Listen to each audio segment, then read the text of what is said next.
entre lo romántico y lo siniestro, lo artístico y lo prosaico, lo eterno y lo efímero. Sentimientos llenos de contradicciones que brotan en el cementerio del Carmen. ¿Qué historias oculta bajo tierra? Realmente es un cementerio, no significa nada más que viene del griego, de estar tumbado, de descansar. Entonces un cementerio es una ciudad, la ciudad de los muertos. Aquí están los 200 últimos años de Valladolid. Pero por el principio nadie quiere morirse. Es una cosa, nos negamos a la muerte, ¿no? Si no estabas dentro de la fe católica, entonces niños que no estaban bautizados, suicidados, gente que renegaba de la confesión católica, se le enterraba en esta zona. Hablamos del Valladolid de los vivos y el Valladolid de los muertos. Esto es Valladolid. Aquí están los mismos apellidos ilustres, catedráticos, doctores, abogados o lo que sea, o profesores de la universidad, que también están en la ciudad, su familia, los mismos apellidos. Por las noches venía la gente a oír respirar. Coincidió todo esto con que había aparecido un hombre de raza negra ahogado en el Pisuerga, y la habían metido en el depósito de cadáveres porque no sabía quién era. Era una respiración muy profunda, muy fuerte, yo podría decir que incluso como con algo de sufrimiento. Hablan de la niña que venía al cementerio a rezar por su abuela y que se le abrían las puertas para ella, sin empujarlas. Y donde hace 3 años, pues aquí ha encontrado su acomodo una corza, que lleva aquí 3 años viviendo, comiendo de la hierba que encuentra y bebiendo en las fuentes, en las 2 grandes fuentes que hay en el cementerio.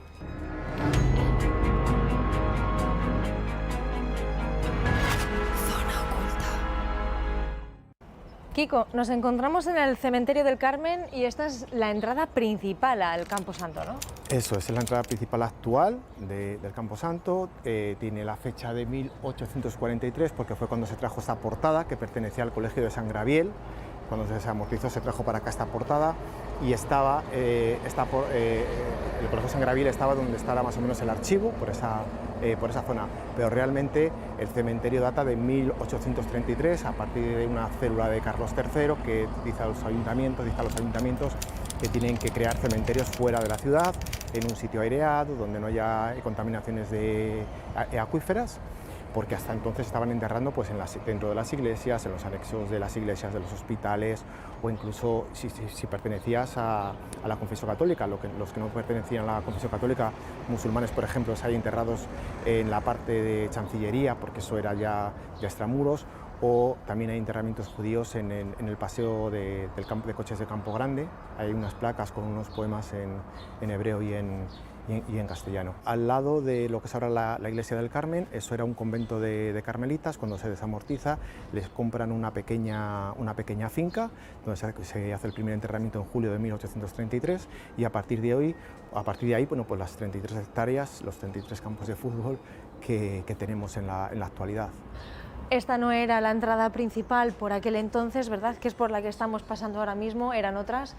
Y bueno, este cementerio tiene mucha historia, desde 1833, muchas historias que podemos contar, Kiko. Pues realmente son los 200 últimos años de la historia de Valladolid. Un cementerio, la ciudad de los muertos, aquí estamos y aquí están enterrados pues toda la cultura, toda la historia, toda la vida social de Valladolid.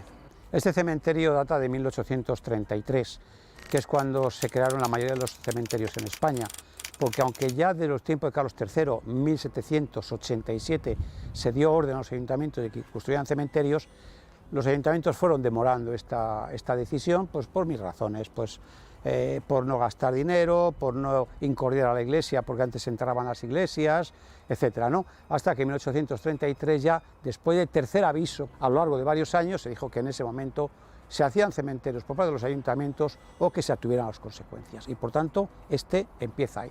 El ayuntamiento maneja una cifra de unos 120.000 personas enterradas aquí, unos 45.000 enterramientos y con eso es con lo que se puede calcular una media de 3 por panteón, que hay de todo, de 1, 0 a 20, pues unos 120.000 personas aquí enterradas. Kiko, estamos en el panteón del alcalde de Valladolid más importante que tuvo, tal vez.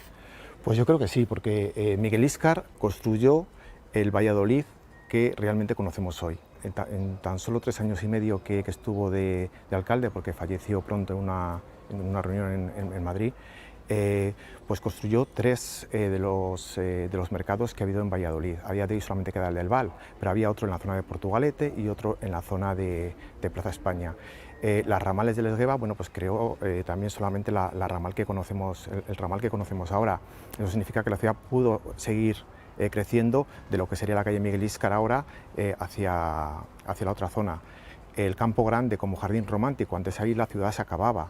También fue gracias a él. La casa consistorial, que conocemos a día de hoy, también fue gracias a él.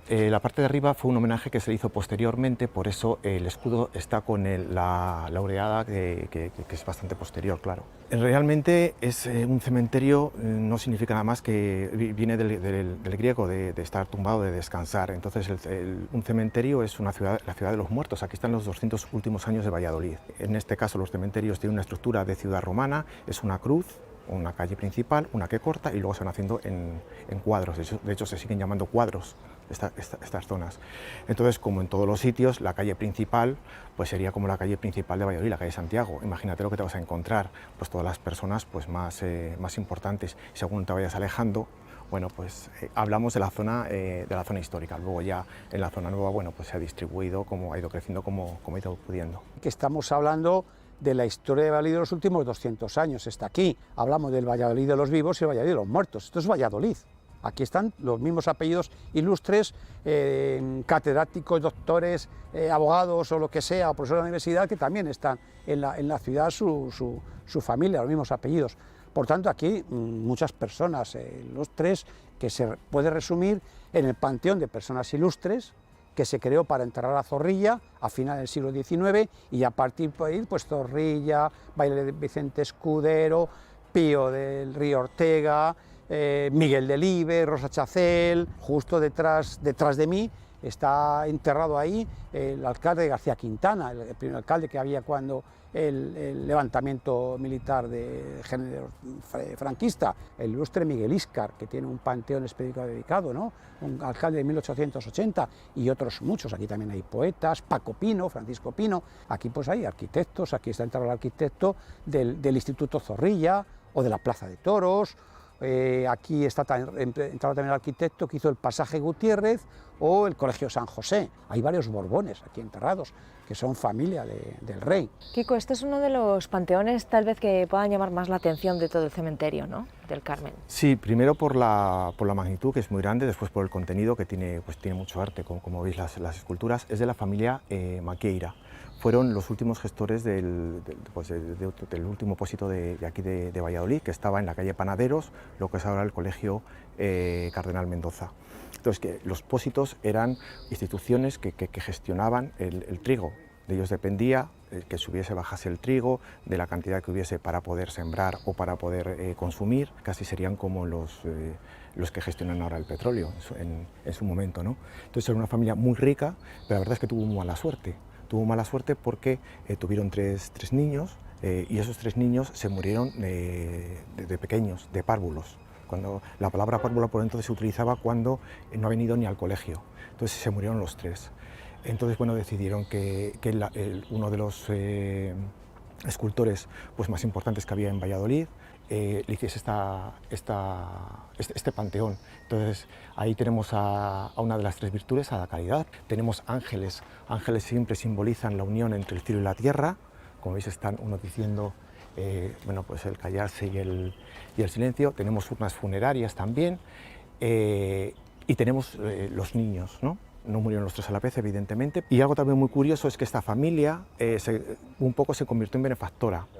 ¿En qué sentido? Cuando se enteraban de que una familia tenía alguien que iba a fallecer, le daban dinero para que no tuviesen que trabajar y se preocupasen de cuidar al enfermo para que muriese en paz.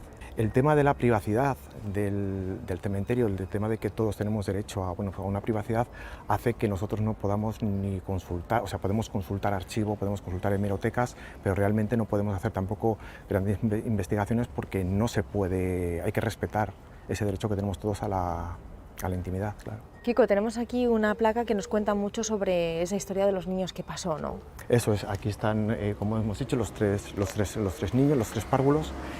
Además es, como veis, la estructura, la forma de enterramiento es a través de losa o a través incluso de una puerta que tiene una puerta metálica que tiene atrás. Es un conjunto escultórico que está protegido. Nicolás Fernández del Oliva, el escultor, ya había hecho dos de las virtudes, fe y esperanza, en un panteón mucho más simple, y posteriormente, bueno, pues construye esta magnífica obra. Aquí lo más típico de los cementerios son las flores, pero también, por ejemplo, pues hay una tumba de una persona que más yo personalmente conocí, donde una mujer sella con sus labios pintados unos besos en una tumba blanquita, preciosa. Empezando por el principio, nadie quiere morirse. Es una cosa, nos negamos a la muerte, ¿no? Pero sí puedo contar que cuando hacemos los paseos por el cementerio del Carmen, la gente se ríe mucho. Entonces, bueno, pues la gente entiende que un cementerio no tiene por ser un lugar triste, sino simplemente un lugar donde se depositan los restos de los seres queridos. Todos los símbolos son ambivalentes. Empezamos por los cipreses, que es la característica más típica de los cementerios latinos. Es un árbol que su rama la hace vertical hacia abajo y tiene su hoja apuntada hacia el cielo, es decir, una comunicación cielo-tierra. La mayor lógica de la muerte en los creyentes es que en realidad vives. Es cuando empiezas a vivir realmente, estás siempre vivo. Y el ciprés se llama Cupressus sempervirens, es decir, siempre verde. O la corona del laurel, el ser laurel, siempre verde. O la piña. En el Vaticano, una de las plazas está adornada con una gran piña, que es la glándula pineal, que es el conocimiento, lo que tenemos en la cabeza, atrás, la sabiduría. La representación de la fe. La fe se representa con una mujer portando un cáliz, portando una cruz y los ojos vendados o un paño. Pero el símbolo probablemente más curioso que hay de los cementerios, aquí solamente hay uno, es el ancla. ¿Qué es el ancla? El ancla es una cruz invertida y eso viene del tiempo de los romanos, es decir, cuando los primeros enterramientos que hacían los cristianos para que los romanos no detectaran, es decir, los que no profesaban la fe cristiana, detectaron los enterramientos cristianos, en vez de poner una cruz, ponían un ancla. La antorcha invertida, es decir, con fuego o sin fuego, el reloj de arena con las alas, el tempus fugit, el tiempo huye, la pala y la guadaña. La guadaña es símbolo de la muerte, la parca, hay una parca con la guadaña y con la pala te van a enterrar. Kiko, hablamos en este caso de un monolito que tiene fecha de 1940. Eso es, el 21 de septiembre de 1940 ocurre una explosión increíble en el polvorín del Ejército de Tierra del Pinar de Antequera, en el que mueren 97 militares y 9 bomberos, 106 personas. ¿Por qué ocurrió? Como dos teorías. Una es de que se prendió unas balsas que había de brea que estaba haciendo la carretera. Hay otras que dicen que son por cuestiones internas. No se sabe muy bien porque la censura en ese momento fue importante. Fueron los bomberos a apagar el fuego y explotó. Fue una auténtica catástrofe para Valladolid. Entonces, pues el ayuntamiento decide hacer un homenaje a los bomberos fallecidos. Hubo otro después, 10 años después, en el que murieron menos personas, creo que fueron 10 personas los que fallecieron también en la siguiente explosión. Esta zona es un poco la zona institucional del cementerio.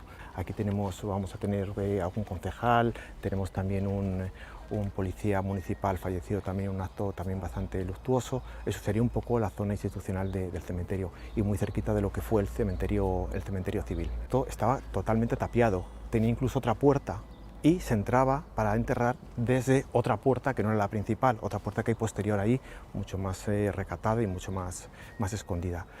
A los que no estaban en la confesión católica no se pueden enterrar en el cementerio. De hecho, el cementerio se llamaba cementerio católico. Se quita la placa del católico por el de municipal, pues ya viene entrado en la democracia. Entonces, si no estabas dentro de la fe católica, entonces niños que no estaban bautizados, suicidados, gente que renegaba de la confesión católica, se le enterraba en esta zona. Hay alguna excepción, veremos que no, porque en la guerra civil se hicieron auténticos estragos y sí que hay gente que está enterrada y sí que era católica. A día de hoy, cada zona tiene su propiedad y cada uno se entierra donde quiere. Los cementerios civiles se empezaron a crear hacia 1870 y tantos. que los gobernadores civiles dieron indicación a los ayuntamientos que habilitaran en los cementerios un lugar para enterrar a los niños no bautizados y a las personas que morían fuera de la fe católica, o bien que se entendiera que han muerto suicidados, ejecutados, es decir, ajusticiados. Entonces, para eso se habilita ese cementerio civil. Cuando la Segunda República se derriban esas tapias, cuando triunfa el golpe militar, la guerra civil, los nacionales vuelven a levantar esas tapias. Valladolid fue pionera. Valladolid no hubo que esperar a la democracia para que se derribaran las tapias. Es decir, los concejales, hacia 1972, ya tomaron la decisión porque sabían que era un oprobio, una cosa vergonzosa, la separación ya entre unos difuntos y otros. Kiko, ¿hay alguna historia misteriosa, alguna historia inquietante en este cementerio que podamos contar? Importantes como hay cementerios que sí que las tienen, no, pero sí dos al menos muy llamativas. Una de ellas además te la puedo contar en primera persona porque yo sí que fui testigo de ello, y fue justamente aquí detrás de lo que era el antiguo depósito de cadáveres. Este es el antiguo depósito de cadáveres. De cadáveres. Ahora mismo no tiene ninguna actividad como ello. Eso es, ahora ya no tiene nada que ver, todo eso está o bien en los tanatorios o bien en los centros hospitalarios. Entonces fue muy singular porque allá por el año 77, en septiembre, las parejas que venían buscando una intimidad en lo que es la Campiña del Carmen, justo detrás de esta tapia, se dieron cuenta que se oía que había alguien que estaba respirando. Imaginaros en un sitio al aire libre que se oía respirar. Entonces, bueno, eran de San Pedro Regalado, se fueron para San Pedro, lo contaron, esto se fue extendiendo y se llegó a convertir en una auténtica romería. Por las noches venía la gente a oír respirar. Coincidió todo esto con que había aparecido un hombre de raza negra ahogado en el Pisuerga, y la habían metido en el depósito de cadáveres porque no sabía quién era. Además de esto, estamos hablando dices, bueno, hoy en día todos hemos visto a chinos, a angoleños, hemos visto a diferentes razas, sí, pero en el 77 teníamos televisión en blanco y negro, no sabíamos realmente ni de qué color era una persona que no fuese de nuestra raza, ¿no? Entonces, bueno, había muchas teorías, porque bueno, vino prensa, vino incluso radio y demás. O sea, que la gente como auténtica realmente romería. Era una respiración muy profunda, muy fuerte, yo podría decir que incluso como con algo de sufrimiento. Digo porque yo tenía muy poquito, yo lo he vivido con 7 años. Hay muchas notas de prensa en torno a lo que pudo ser, y sobre todo decían que había actos vandálicos por parte de los jóvenes de la zona. O sea, lo que intentaban es encontrar una explicación a lo que estaba sucediendo. Eso es. Entonces, posibles explicaciones, había gente que decía que venían a oír a respirar al negro, tal cual. El cura vivía, como ahora tiene la iglesia del Carmen, tiene una casa donde vivía el cura, convivía con una sirviente y demás. Echaban la culpa al cura, que era el cura también el que estaba poniendo, por lo visto, megafonías o ruidos para que se fuesen las parejas que estaban en el Carmen.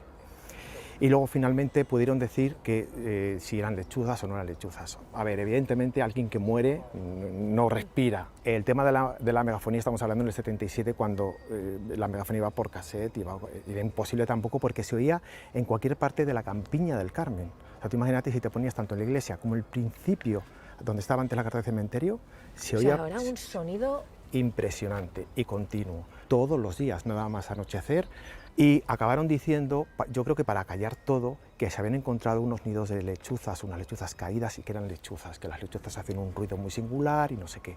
Yo te puedo asegurar, a día de hoy tú puedes escuchar el ruido de las lechuzas, lo puedes escuchar, que hay grabaciones en internet. La reproducción de las lechuzas es en marzo, estamos hablando esto de que eran en otoño e invierno, o sea que no coincide para nada. El que no pueda dar una explicación científica no quiere decir que vayas a dar tampoco una explicación que no corresponde, era algo que no se puede explicar. Pero fue algo muy, muy singular, y que a pesar de que dijeron que si buscas en prensa que eso se pasó, estuvo 2 o 3 meses que se seguía oyendo. A día de hoy la explicación de que fueran unas lechuzas todavía no convence, ¿no? Para los que lo vivimos, no. Los que hemos escuchado ese sonido no es ni comparable, era una respiración profunda y hasta apenada, incluso se puede decir. Bueno, eso es una historia con muchas versiones. Yo le he documentado con bastante detenimiento en lo que tiene que ver con lo que se reflejó en la prensa, las conversaciones que hubo en la delegación, bueno, ahora decimos delegación, el gobierno civil. Una versión es que efectivamente había muchachos y muchachas que venían a las tapias del cementerio, una zona oscura, pegando a la iglesia del Carmen, o bien que eran muchachos que habían venido a coger huevos de paloma, porque esta era una zona, hablamos del año 77, era una zona donde anidaban palomas. Entonces, en un momento determinado, escuchan ruidos extraños, entonces se marchan para su casa, lo cuentan, y a partir de ahí esto se convierte en una auténtica romería. Las crónicas de la prensa habla de contabilizar una noche hasta 400 coches, más todos los que habían venido caminando. Fue un problema enorme, porque había exaltados que venían y saltaban las tapias, rompían y demás. Unos decían que, ojo, había un muerto que respiraba, porque era un muerto que sus familiares no se acordaban de él y por la noche suspiraba. Otros hablaban de descomposición de huesos. Otros hablaban de que aquí, dado la casualidad, en el depósito de cadáveres, que había un hombre de raza negra que habían encontrado ahogado en el Pisuerga y que nadie reclamaba el cuerpo. Y hablaban de un muerto que respiraba. Bueno, la Cofradía del Carmen se fue a hablar con el arzobispado y con el gobernador civil para decir que esto había que cortarlo porque esto se estaba convirtiendo en una bola de nieve de imprevisibles consecuencias. Lo que ocurría todas las noches, incluso había gente que se peleaba con otra porque unos hablaban mucho y decían callaros porque si no nos escuchamos, etcétera, ¿no? O alguien hacía un susto, decía que sale, y aquí los muchachos se iban corriendo en desbandada, uno se caía, porque claro, todo eso estaba sin asfaltar. Entonces, aquello ya, la Policía Nacional empezó a dar sus averiguaciones y la versión oficial es que era el ulular de unas lechuzas que estaban en celo. Yo hablé con el sacristán que entonces estaba y me dijo que, bueno, que eso eran unos ruidos que se escuchaban de antes, que ellos nunca le habían dado importancia a esos ruidos. Y que efectivamente él también decía que la gente que estaba aquí que también eran unas lechuzas, pero en cualquier caso ellos nunca le habían dado ninguna importancia. Y ya aquello se empezó a desactivar, pero durante muchas semanas siguieron viniendo la gente y seguían, lógicamente, ululando las lechuzas, o un cables pelado de electricidad, o el aire que pasaba por las ventanas de la torre del campanario de la iglesia, en fin. Pero impactó, impactó, estamos hablando de miles de personas. Y luego una historia más pequeñita, pero muy curiosa. Las comadres de Santa Clara, del barrio Santa Clara, hablan de la niña que venía al cementerio a rezar por su abuela y que se le abrían las puertas para ella, sin empujarlas, y que entonces rezaba, y que el diablo venía y le arrebataba el rosario, se le rompía el rosario, porque el diablo no quería que lógicamente estuviera rezando aquí a su abuela. Entonces aquello se solucionó ofreciendo unas misas en la iglesia del Carmen y ya la muchacha no se volvió a aparecer el diablo y ya no le rompía las cuentas. Lo que no sé es si seguía viniendo por la noche y se le abrían las puertas misteriosamente o no. Pero es un caso, la persona existe. Hablamos de los años muy después de la posguerra, es decir, de los años 50, que es esto, y las comadres de Santa Clara lo cuentan. Y te puedo decir más exactamente, por ejemplo, mi suegra, que vivía en Santa Clara y la conoció, y donde hace 3 años, pues aquí encontró a su acomodo una corza, que lleva aquí 3 años viviendo, comiendo de la hierba que encuentra, y bebiendo en las fuentes, en las 2 grandes fuentes que hay en el cementerio. Y nada, han intentado capturarla, habiendo protección civil, la policía municipal, han abierto todo lo que han podido las puertas a ver si se marchaba, pero aquí sigue la corza, que llegó de muy chiquita, encontró que comida, bebida y tranquilidad, en un cementerio mucha tranquilidad, evidentemente, y de hecho se refugia, aquí nos comentan los que trabajan en el cementerio, que durante el día viene a refugiarse en las zonas del cementerio donde menos gente viene, es decir, que él ha desarrollado sus propios sistemas, ella ha desarrollado sus propios sistemas de supervivencia. La corza que pasa todavía, es un alma viva. A simple vista, este cementerio es un remanso de paz, un almacén de recuerdos secretos e invisibles, de conversaciones con los muertos y algún alma viva.